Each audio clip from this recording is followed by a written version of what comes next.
के बजट में चिकित्सा का जो कुल खर्चा है, एलोपैथी का खर्चा 98% है और होम्योपैथी, बायोकेमिक, आयुर्वेद, यूनानी बाकी का 2% है। जो इस देश की मूल चिकित्सा व्यवस्था थी उसको हमने अलग कर दिया और उसको वैकल्पिक चिकित्सा व्यवस्था कहना शुरू कर दिया। जो मूल चिकित्सा व्यवस्था थी वो ऑल्टरनेट हो गई और जो ऑल्टरनेट होनी चाहिए थी वो सेंट्रलाइज्ड हो गई। और इस सेंट्रलाइजेशन में क्या हुआ, हमने इस देश में लाखों करोड़ों रुपए जो खर्च किए एलोपैथी के ऊपर, उसका प्रचार किया या कहें तो दुष्प्रचार किया। वो दुष्प्रचार इतना घुस गया मानस में कि गांव का भी साधारण आदमी अब इंजेक्शन ही लगवाता है, उससे कम पे उसको संतोष नहीं आता। और जो डॉक्टर 8-10 गोलियां लिख दे तो वो बड़ा डॉक्टर है, और जो एक गोली से ठीक कर दे वो छोटा डॉक्टर है, और जो बिना गोली के ठीक कर दे वो तो मूर्ख है। जो आपको ये समझाए कि भैया ये बीमारी तुम्हारी जीवन शैली की गड़बड़ी से है, तुम जीवन शैली बदल लो, क्या फालतू बात करते हो, आप कोई डॉक्टर हो? और जो आपकी जीवन शैली की बीमारी में 20 गोलियां खिलाए, सवेरे 4 खाना गोली, दोपहर को 4 खाना, शाम को 4 खाना, गोली ही गोली खाना, रोटी मत खाना, रोटी की जगह गोलियां खाना, सब्जी मत खाना, जैसे सब्जी खाते हो ना वैसे गोलियां खाना, भर भर के हथेली, और कहना हम बहुत स्मार्ट हैं क्योंकि इतनी गोलियां खाते हैं, 500 रुपए फीस लेता है, उस डॉक्टर के पास जाते। ये घुस गया और ये घुस गया है, अब इसको निकालने की बात है। ये निकलेगा नहीं वायरस तब तक इस देश की चिकित्सा पद्धति वैकल्पिक रहेगी और बाहर से आई हुई मुख्य हो जाएगी। इस वायरस को निकालना है वो हम सबको। कैसे निकालें? पहले तो अपने ऊपर विश्वास करना सीखें कि हमारी चिकित्सा पद्धति में बहुत दम है। इसके दम के कुछ उदाहरण बताता हूं। जो भगवान राम के भाई लक्ष्मण बेहोश हो गए और सुषेण ने जब नाड़ी देखी ये तो गया, अब बचने की कोई संभावना नहीं, तब हनुमान जी को कहा जाके लाओ जल्दी से, मैं कुछ देर तो जीवन बचा सकता हूं, बाकी आगे की गारंटी नहीं है। हनुमान जी गए, संजीवनी बूटी लेके आए और सुषेण ने संजीवनी सूंघाई, खिलाई नहीं, सूंघाई, और लक्ष्मण जीवित हो गए। तो कोई तो है दम भाई, ऐसा तो नहीं है सूंघने मात्र से वो जीवित हो गए। हम तो ये महाभारत की कहानी देखते हैं, युद्ध चला है और आप जानते हैं भयंकर युद्ध चला है। भारत के पिछले हजारों साल के इतिहास में सबसे भयंकर युद्ध हुआ है तो महाभारत का युद्ध हुआ है, जिसमें थोड़े बहुत नहीं लाखों लोग मारे गए। लेकिन उस युद्ध में बार बार हमें ये पता चलता है कि सवेरे से शाम तक युद्ध होता है, रात को सभी पालों के वैद्य अपने अपने घायल सैनिकों के घावों पर मरहम लगा रहे हैं, लेपन कर रहे हैं, और अगले दिन वो फिर युद्ध के लिए तैयार हो रहे हैं। ऐसी कौन सी चिकित्सा पद्धति दुनिया में है जो 12 घंटे में आदमी को लड़ने के लिए तैयार कर दे? और महाभारत की ऐसी एक नहीं सैकड़ों कहानियां, उसमें से तो एक कहानी मैं बताता हूं। कौरवों की कहानी जानते हो? 100 थे, एक माता के 100 पुत्र कैसे हो गए? एक माता के 100 पुत्र कैसे हो गए? और अद्भुत बात जो समझने की है, वो 100 के 100 सभी पुत्र एक जैसे, ऊंचाई में एक जैसे, चौड़ाई में एक जैसे, लंबाई सबकी बराबर, हाथों की लंबाई बराबर, शरीर सबका एक जैसा, चेहरा सबका एक जैसा। बड़ा मुश्किल पहचानना। तो ये तो भाई कोई क्लोनिंग हुआ हो तभी संभव है, वरना कैसे संभव है? अभी तो हम प्राकृतिक तरीके से जानते हैं कि 2 ट्विंस भी पैदा हो जाएं तो एक जैसे नहीं होते, लेकिन कौरव तो सबके सब एक जैसे। तो शायद उस समय कोई बड़े महान चिकित्सक रहे हों जिन्होंने गांधारी के रक्त में से कुछ निकालकर क्लोन कर दिया हो, या उनके गर्भाशय से कुछ निकालकर क्लोन किया हो, उसमें से ये कौरव पैदा हुए हों। तो ये क्लोनिंग की टेक्नोलॉजी तो 5000 साल पहले इस देश में थी। यूरोप तो अभी जान रहा है इसको, और यूरोप अभी तक भेड़ बकरियों पर प्रयोग कर रहा है। यहां तो आदमियों पर प्रयोग 5000 साल पहले हुआ, तो कोई तो दम होगा इसमें। हमारे सुश्रुत संहिता को आप जानते ही हैं, आप में से शायद किसी ने पढ़ा होगा, नहीं पढ़ा तो जरूर पढ़िए। सुश्रुत संहिता में बहुत साल से पढ़ता रहता हूं। हालांकि मेरा विषय तो इलेक्ट्रॉनिक्स है, लेकिन मुझे इसमें इंटरेस्ट है। जब जब मैं सुश्रुत संहिता पढ़ता हूं, माइक्रो लेवल पे जब जाओ तो इतने तरह के उपकरणों के वर्णन उसमें हैं, इतने तरह के उपकरणों के वर्णन है सर्जरी करने के लिए, क्या आश्चर्य होता है। अगर सुश्रुत संहिता से एक एक उपकरण को निकालकर लिस्ट बना दी जाए तो आज के आधुनिक सर्जरी में जितने उपकरण हैं उससे कम नहीं है। और उन उपकरणों को बनाने के लिए जो इस्तेमाल होने वाला मेटल है, फौलाद कहिए, वो सिर्फ आयरन नहीं है, ऐसा मेटल इस्तेमाल है जिसमें 7 धातुएं हैं ताकि उसमें जंग न लगे। और आज के जितने भी अच्छे से अच्छे सर्जरी के उपकरण भारत में हैं, सभी में जंग लगती है, लेकिन सुश्रुत के उपकरणों में जंग नहीं है। तो इतने तरह के उपकरण उस जमाने में बनते थे। सुश्रुत का समय तो कोई आज का नहीं है, कम से कम 3500 साल का है। उस समय अगर ऐसे उपकरण बनते थे तो कोई तो दम होगा इस देश की चिकित्सा व्यवस्था में, ऐसे तो नहीं है। जब यूरोप में और अमेरिका में शरीर की नस काटकर रक्त बहा दो, यही चिकित्सा है, उस समय इस देश में सुश्रुत की राइनोप्लास्टी रही। आपको मालूम है, राइनोप्लास्टी भारत ने दुनिया को सिखाया। और राइनोप्लास्टी के भारत में 1500 से ज्यादा केंद्र थे अंग्रेजों की ईस्ट इंडिया कंपनी के आने के पहले तक। उनके स्थान और पूरे वर्णन मेरे पास है और अंग्रेजों के दस्तावेज में से निकाले हुए हैं। भारत में सबसे बड़ा राइनोप्लास्टी का केंद्र था कांगड़ा। कांगड़ा कहाँ है? शिमला के आगे, हिमाचल में। और कांगड़ा और उसके आसपास में 700 केंद्र थे जो राइनोप्लास्टी सिखाते थे। दक्षिण में जबरदस्त केंद्र थे राइनोप्लास्टी के। मैसूर स्टेट है ना, मैसूर स्टेट में 150 से ज्यादा केंद्र थे आज से 200 साल पहले। एक पुरानी कहानी है जो दस्तावेजी है, कल्पना की नहीं है। एक अंग्रेज अधिकारी था कर्नल कूट, वो हैदर अली से लड़ा। हैदर अली ने उसको परास्त किया। परास्त करने के बाद उसकी नाक काट दिया, क्योंकि हमारे राजा ज्यादा से ज्यादा यही करते थे, गला नहीं काटते थे, नाक काट दिया, कान काट दिया। क्यों? क्योंकि नाक कटना ही बहुत बड़ी बदनामी होती थी। तो नाक काट दिया उसका। कटी हुई नाक लेके वो भागा, कर्नल कूट। वो खुद अपनी डायरी में लिख रहा है कि जब मैं युद्ध में हार गया, हैदर अली ने मुझे नाक काट दी, हाथ में लेकर मैं भागा और हैदर अली की सीमा खत्म हुई मैसूर राज्य की, तो बेलगाम नाम का एक गांव आया। वहां पर एक वैद्य ने मेरी सर्जरी की।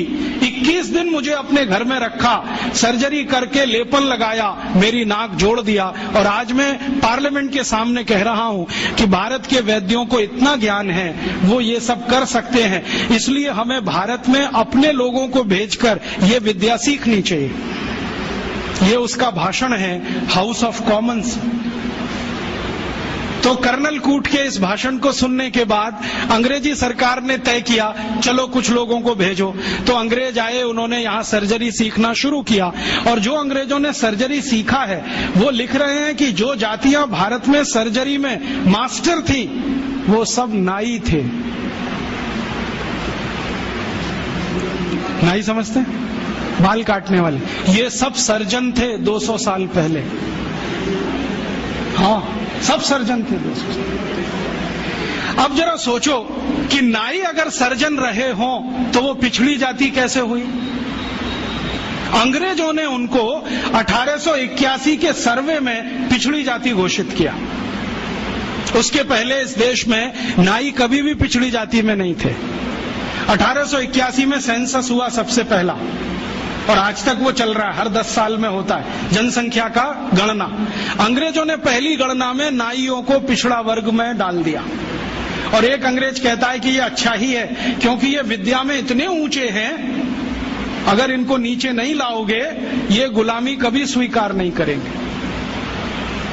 और आज हमारी सरकार भी उनको पिछड़ा ही कहती है। उनके हाथ में इतना हुनर है, उंगलियों में इतनी फ्लेक्सिबिलिटी है। वो आप देखते हैं ना बाल काटते समय, वो गर्दन भी काट सकते हैं, सोचो ना। और इतनी सफाई से उस तरह चलाते हैं, उस तरह से वो किसी ट्यूमर को भी काट के निकाल सकते हैं। ये सब बहुत बड़े सर्जन रहे। और आज से 200 साल पहले के दस्तावेज बताते हैं कि कांगड़ा और उसके आसपास, कुर्ग और उसके आसपास, मैसूर और उसके आसपास जितने सर्जरी सिखाने वाले केंद्र थे, उन सबके आचार्य नाई ही थे जातियों। ये सब सर्जन थे। और इन्होंने जो सर्जरी सिखाई है वो हिंदुस्तान के गांव-गांव फैलाई। फिर अंग्रेजों ने क्या किया, ये जो सर्जरी सिखाने वाले केंद्र थे, इन सबको गैर कानूनी घोषित कर दिया।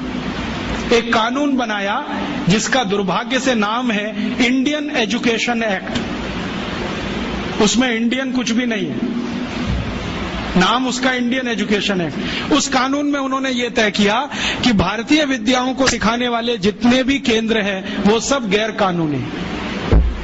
तो उन पे ताले डलवाए गए, नहीं डाले तो मरवाया गया, उनको आग लगवाई गई, कितने लोगों को जिंदा जला दिया। वो कहानी सुने तो आपकी आंखों से आंसू निकल आए।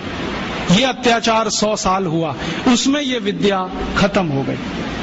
और फिर बेईमान अंग्रेजों ने क्या किया कि यहां से सर्जरी सीखा और उनके अपने रिकॉर्ड्स में वो सब है। हिंदुस्तान को ये बताया कि देखो हम तुम्हें वापस सिखा रहे हैं। और यहां से सर्जरी सीखकर जो डॉक्टर बने लंदन में, उन्होंने fellow of the royal society की स्थापना की, जिसमें डिग्री लेने के लिए आज हमारे डॉक्टर जा रहे हैं। और उस प्रमाण पत्र को लाके दरवाजे पे बड़ा टांगते हैं। मैं देखो FRS, उसमें शहद लगा के चाटो तो विटामिन C भी ना मिले। ये स्थिति है, इतना उलट गया सब कुछ। सर्जरी में ये था, मेडिसिन में इससे अद्भुत था भारत। और मेडिसिन में अद्भुत होने का कारण है विशेष किस्म की दवाएं यहां पर हैं। ऐसी ऐसी अद्भुत दवाएं हैं जो आप कल्पना नहीं करें, काम ना करे आपकी कल्पना। मैं आज भी ऐसे बहुत वैद्यों को जानता हूं जिनके पास कोई फॉर्मल एजुकेशन नहीं है, जो स्कूल कॉलेज में भी नहीं गए हैं। आपकी नाड़ी अगर पकड़ ली तो बता देंगे 7 दिन पहले से क्या क्या खा रहे हैं आप। और ज्यादा दूर नहीं है, इसी जयपुर शहर में उनका कोई फॉर्मल एजुकेशन नहीं है। वो सिर्फ नारी पकड़ते हैं। मैं गया हूं 2 बार, वो 7 दिन पहले का मुझे बता दिया, पिछले रविवार को ये खाया, सोमवार को ये खाया, मंगल को ये खाया, बुध को ये खाया। ये भाई कौन सा विज्ञान है? ये तो दुनिया से करोड़ों रुपए खर्च करके लाई गई मशीनें नहीं बता पाती कि हफ्ते भर पहले हमने क्या खाया था। और नाड़ी पकड़ के सारा का सारा डायग्नोस कर लेना कि आपको यही है और वही निकले, ये तो कुछ अद्भुत है। ये कोई सामान्य विद्या नहीं है भाई। मैंने ऐसे तमाम वैद्यों को देखा है जो नाड़ी पकड़ के बताते हैं कि आपको ट्यूमर है, गर्भाशय में है, यहाँ है, यहाँ है। और हम जब आधुनिक चिकित्सा शास्त्र में परीक्षण कराते हैं वही निकलता है। एक वैद्य तो मैंने ऐसे भी देखे हैं केरल में, कोटक्कला में, वो साइज बता देते हैं, इस साइज का है, नाड़ी पकड़ी और बता दिया इस साइज का है, और वही निकलता है। इसका माने इस भारतीय विद्या में कोई दम है।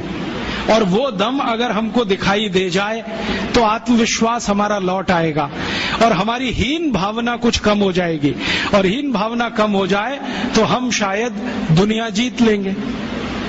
गोस्वामी तुलसीदास ने एक बहुत अच्छी बात कही है, मन के हारे हार है, मन के जीते जीत। जो मन से हार गया वो सब कुछ हार गया।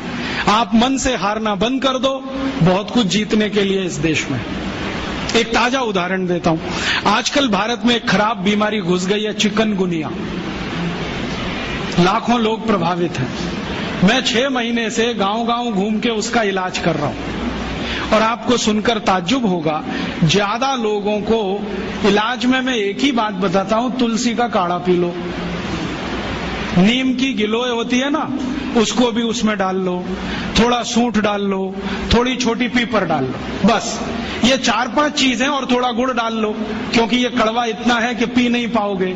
इतने मात्र से 3 खुराक में बीमारी ठीक हो रही है।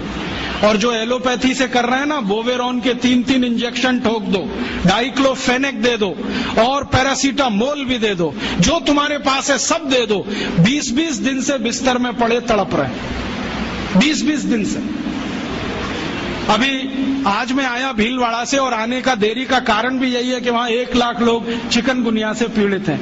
वहां डॉक्टर आते हैं, राजीव भाई जरा बताओ ना। मैंने कहा अपना इंजेक्शन खुद क्यों नहीं ठोक लेते? कहते हमें मालूम है इसके साइड इफेक्ट क्या है, तो पेशेंट को क्यों नहीं बताते? इतने हरामखोर हो,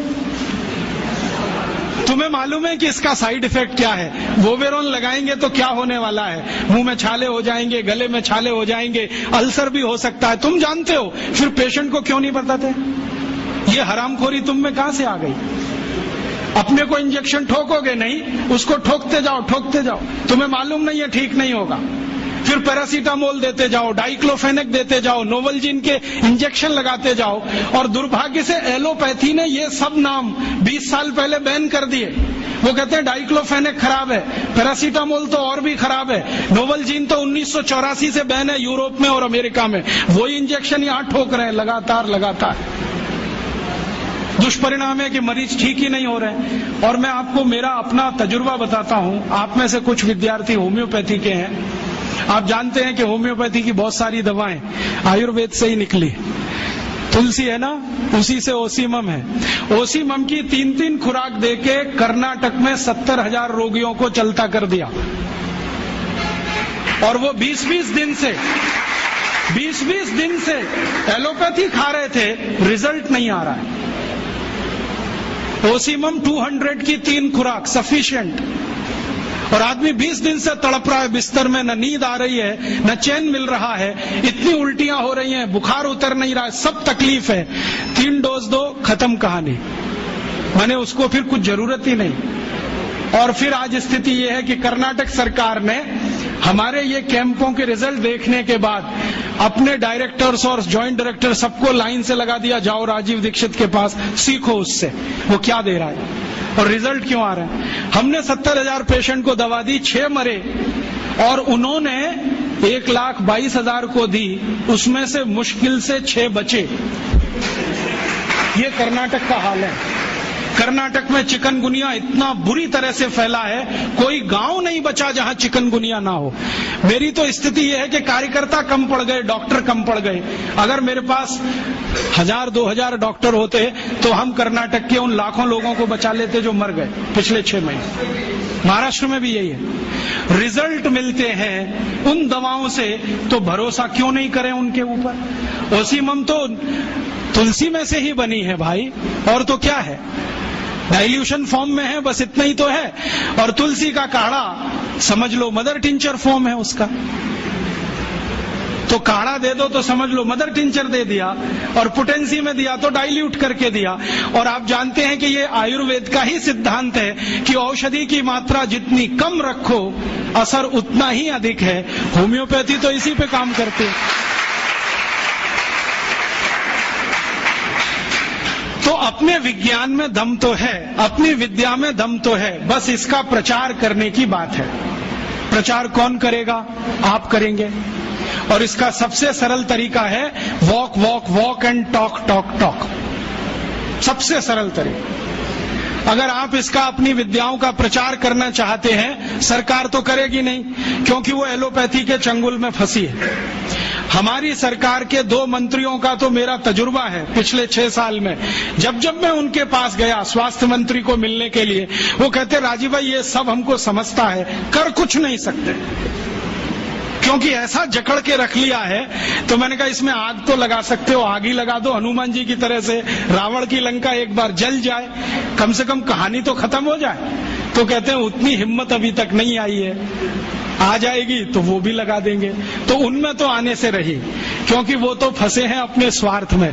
आप इसको तैयारी करो, एक न एक दिन ये विदेश से आई हुई चिकित्सा पद्धति के तंत्र को ऐसे ही उखाड़ के फेंकना है जैसे ईस्ट इंडिया कंपनी को उखाड़ के फेंका था हमने। क्योंकि ये जो विदेशी चिकित्सा पद्धति है इसमें कोई दम नहीं। मेरी आजकल दोस्ती हुई है अमेरिका के एक डॉक्टर से, उसका नाम है डीन ओर्निश। मैं कभी मेल करता हूं, वो कभी मुझे मेल करता है। थोड़े दिन पहले उसने कहा कि आपकी एक बात से मैं सहमत हूं कि एलोपैथी में कोई दवा नहीं है, कोई औषधि नहीं है, जो भी है जहर है, आप ले लो। फिर आपकी ताकत कितनी है जहर पचाने की, ये इस पे निर्भर करेगा कि आप ठीक होते हैं या मरते हैं। वो कहता हमारे पास कोई औषधि नहीं है, जहर ही जहर है, आप चाहो तो ले लो। तो मैंने कहा आपको ये बताया किसने, क्योंकि ये ज्ञान तो कोई आयुर्वेद का ज्ञाता ही दे सकता है। तो उसने कहा कि ये ज्ञान मुझे स्वामी शिवानंद से मिला। शिवानंद जी का नाम आप जानते हैं? महान तपस्वी, महान योगी, जिन्होंने भारत छोड़ दुनिया भर में आयुर्वेद के प्रचार के लिए काम किया, योग और प्राणायाम के लिए प्रचार का काम किया। उनसे सीखा डीन ऑर्निश ने। अब डीन ऑर्निश क्या कहता है? वो कहता है कि भारत की चिकित्सा पद्धति में इतना दम है कि लौकी के रस से हार्ट अटैक या कार्डियक अरेस्ट या ब्लॉकेज को रिवर्स किया जा सकता है, सिर्फ लौकी के रस से। और वो क्या करता है, अमेरिका कनाडा में शिविर लेता है, 500-500 रोगियों को बुलाता है, स्त्री और पुरुष सबको, और एक ही बात बताता है, लौकी का रस पियो। अब लौकी तो होती नहीं वहां, क्योंकि लौकी जो है ना ठंडे देश में हो नहीं सकती, तो लौकी यहां से जाती है। एक बार मैंने उसको ईमेल करके पूछा, भाई आप लौकी कहां से मंगाते हैं? तो उसने कहा भारत से। भारत में कहां से? उसने कहा हैदराबाद के पास कोई गांव है, वहां के कुछ किसानों से मैंने कॉन्ट्रैक्ट साइन किया है, वो रोज लौकी बनाते हैं, माने उगाते हैं। फिर हैदराबाद एयरपोर्ट से सवेरे की पहली फ्लाइट उड़ती है 3:30 बजे, उसमें लौकियां भर के जाती है। तो मैं गया वो गांव देखने के लिए, तो वहां कुछ किसान हैं जिन्होंने उससे डील किया हुआ है, उनकी पूरे खेत में लौकी ही लौकी लगा रखी है, और उन्होंने गाय रखी हुई है, गाय का गोबर ही डालते हैं, क्योंकि डीन ऑर्निश कहता है कि जो यूरिया का डाला तो लौकी काम ही नहीं आती, हाँ रिवर्सल नहीं होता, तो गाय के गोबर से लौकी बनाते हैं। और जो एक लौकी भारत में तो मुश्किल से 2 रुपए की बिकती हो, वो किसान डीन ऑर्निश को 60-65 रुपए में एक लौकी बेचते हैं। डीन ऑर्निश कहता है मुझे घाटा नहीं है, क्योंकि ये मैं $50 में बेचता हूं। $50 माने 50 गुणा 45, एक लौकी बेचता है। और करोड़ों करोड़ों अमरीकी और कनेडियन और यूरोप वासी उसकी लौकी का रस पी पी के ठीक हो रहे हैं। आते हैं, थोड़ा योग सिखा देता है, वो 1-2 चीजें जानता है, ज्यादा उसको नहीं आती, अनुलोम विलोम सिखाता है, क्योंकि शिवानंद जी ने उसको कुछ सिखाया होगा।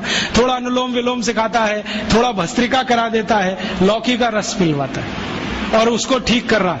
अब उसने किताब लिख मारी, देखो कैसे बेईमान लोग, किताब लिख मारी और दुनिया में अथॉरिटी हो गया। डीन ऑर्निश लौकी पर अथॉरिटी हो गया, सारी दुनिया मानती है कि ये लौकी का विशेषज्ञ है। लेकिन दुनिया जानती नहीं है कि विशेषज्ञ तो स्वामी शिवानंद थे, जो उसको फोकट में ये सिखा गए। अब उसने इसको धंधा बना दिया। और ये डीन ऑर्निश अकेला नहीं है, यूरोप और अमेरिका में अब बहुत डॉक्टर ऐसे हैं जो ये कहते हैं बैक टू द नेचर, हमारे पास दवा नहीं है, हमारे पास औषधि नहीं है, जो है तो प्रकृति में है, पेड़ पौधों में है, जड़ी बूटियों में है, वो वहां लौट रहे हैं और आने वाला समय उन्हीं का है। जर्मनी की सरकार एक यूनिवर्सिटी बनाने जा रही है $100 अरब के खर्चे से, जो सिर्फ आयुर्वेद पे ही काम करे। अमेरिका की सरकार अरबों डॉलर इन्वेस्ट कर रही है, क्योंकि अमेरिका की सरकार जानती है 20 साल के बाद यही चलने वाला है, तो धड़ाधड़ पेटेंट ले रहे हैं, हल्दी पे ले लो, इस पे ले लो, इस पे ले लो, और हम अभी भी गहरी नींद में सो रहे हैं। अगर दम नहीं होता हल्दी में, तो अमेरिकी सरकार ने 33 पेटेंट कैसे ले लिए? दम नहीं होता काली मिर्च में, तो वहां 22 पेटेंट है काली मिर्च पर। और सबसे लेटेस्ट पेटेंट पता है काली मिर्च का क्या है? कि इसको चूसो तो खांसी ठीक हो जाती है। अमेरिका ने इस पे पेटेंट किया हुआ है कि काली मिर्च को चूसने मात्र से खांसी ठीक हो जाती है। ये तो हमारे देश में लाखों माताएं बहनें रोज करती हैं, सब जानते हैं कि काली मिर्च को चूसो तो खांसी ठीक हो जाती है। उन्होंने पेटेंट करा लिया इस पे, हमें मालूम ही नहीं है। अब तो गोमूत्र पर पेटेंट करा ले रहे हैं वो तो लूट रहे हैं हमारी संपत्ति को। हम सो रहे हैं अभी भी कुंभकर्ण की नींद में। तो मैं आपसे कहने आया, जागो, इस भारतीय चिकित्सा व्यवस्था का प्रचार करो, और इतना प्रचार करो कि ये एलोपैथी बह जाए यहां से, क्योंकि हमें ये चाहिए नहीं और इसकी हमें आवश्यकता भी नहीं है। बहुत लोग कहते हैं जी कुछ तो आवश्यकता है, कहाँ? सर्जरी में। तो हम सर्जरी अपनी लाएंगे, यूरोप वाली सर्जरी में क्यों जाएंगे? हमारे यहाँ जो सर्जरी होती थी 200 साल पहले, उसको रिवाइव करेंगे, उसके स्कूल खोलेंगे, उसके कॉलेज खोलेंगे। कहीं ना कहीं गांव में कोई ना कोई विशेषज्ञ मिलेगा, उसको गुरु बनाएंगे, उससे सीखेंगे, वो आगे सिखाएगा सबको। तो हम तो अपनी चीजें पे जाएं, उनका भरोसा करें, उनको प्रचारित करें और इनको आगे बढ़ाएं। ये ताकत आप सब में है, बस आप एक बार संकल्प लेके काम करो। और संकल्प लेके काम कैसे करें? आप बोलोगे जी अपने पास तो समय नहीं है। समय तो आप सबके पास है, लेकिन समय का नियोजन नहीं है। हमारे पास बहुत समय है जो हम टीवी के सामने बर्बाद करते हैं, सास भी कभी बहू थी देखने, जिसमें कुछ भी आयुर्वेदिक नहीं है। हाँ, उसमें एक ही कहानी है, किसी की पत्नी किसी के पति के साथ भाग गई, किसी का पति किसी दूसरी की पत्नी के साथ भाग लिया, कोई पुरुष 3 महिलाओं के चक्कर में, कोई महिला 3 पुरुष के चक्कर में। क्यों समय टाइम बेकार कर रहे हो भाई? ये सास भी कभी बहू थी बिल क्लिंटन को देखने की चीज है, क्योंकि वो एक्स्ट्रा मैरिटल अफेयर्स का चैंपियन रहा है। वो देखे तो समझ में आता है, हम क्यों इसमें समय खराब करें? तो ये टीवी में फालतू समय जाता है, इसको बचा लो। और सिनेमा में जाता है वो और ज्यादा बचा लो, क्योंकि सिनेमा में कोई मनोरंजन नहीं है। अब ये क्या मनोरंजन है? एक हीरो एक हीरोइन शुरू में अलग हो जाएंगे, अंत में मिल जाएंगे, बीच में विलेन आएगा, थोड़ी देर डिशुम डिशुम, कहानी खत्म। क्या है मनोरंजन? फिर उसमें कोई हीरो आएगा, 25 मंजिल की इमारत पे चढ़ेगा, कूदेगा, और पेंट भी नहीं फटेगी उसकी, 25 मंजिल से कूदेगा। फिर एक हीरो आएगा, मोटरसाइकिल लेके चलेगा, दीवार तोड़ के निकलेगा, सिर नहीं फटेगा, दीवार फट जाएगी। फिर एक हीरो आएगा, डिशुम डिशुम करेगा, 1 मिनट में 20 गुंडों को मारेगा। अब ये हीरो इतने ही ताकतवर है तो सरकार ने ट्रक भर भर के कारगिल युद्ध में क्यों नहीं भेज दिया इन सभी? भैया ये हीरो नहीं है, सब जीरो है। मालूम है ये सब दाऊद इब्राहिम के चेले हैं। आपको मालूम है सीबीआई इंक्वायरी चल रही है, एक एक की कलई खुल रही है।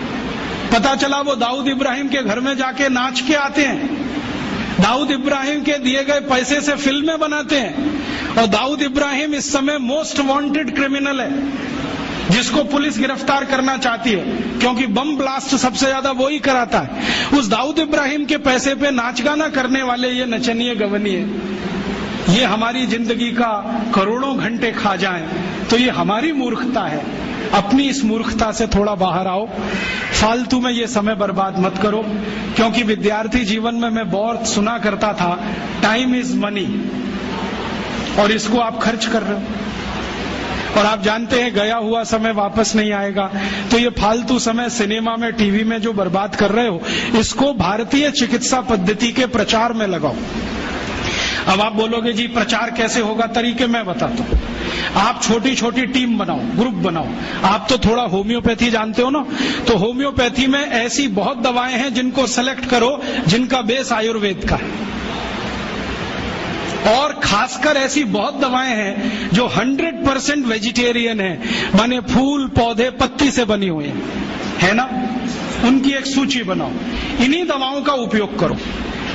नोजोट्स में जाओ ही मत, जरूरत नहीं है उसकी। मैं होम्योपैथी पढ़ाई करके नहीं, पढ़ पढ़ के सीखा, और मैंने ये तय कर लिया कि जिंदगी में कभी नोजोट्स का इस्तेमाल नहीं करूंगा, कितना भी सीरियस पेशेंट आए। और आपको सुनकर आश्चर्य होगा, मैक्सिमम सीरियस पेशेंट्स को मैं बेलाडोना से ठीक कर लेता हूं।